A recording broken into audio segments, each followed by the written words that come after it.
চাঁদা হিসাবে বা বিভিন্নভাবে জোরপূর্বক তারা এগুলি গ্রহণ করে।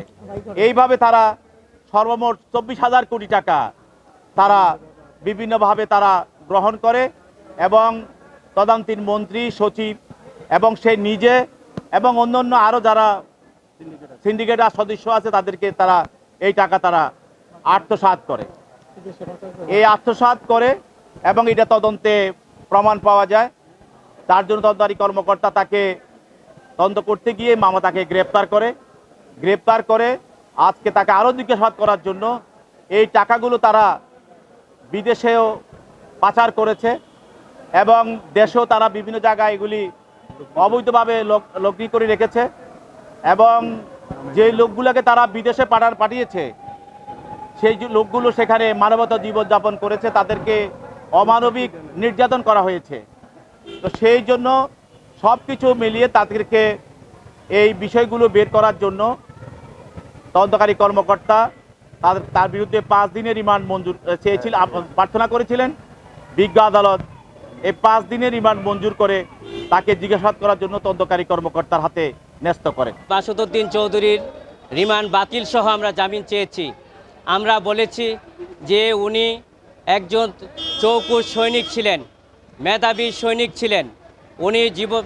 উনি বিশেষ করে চাকরির জীবন থেকে শেষ পর্যন্ত অত্যন্ত মেধা, দক্ষতা ও সততার মধ্য দিয়ে উনি ওনার চাকরি জীবন শেষ করেছেন।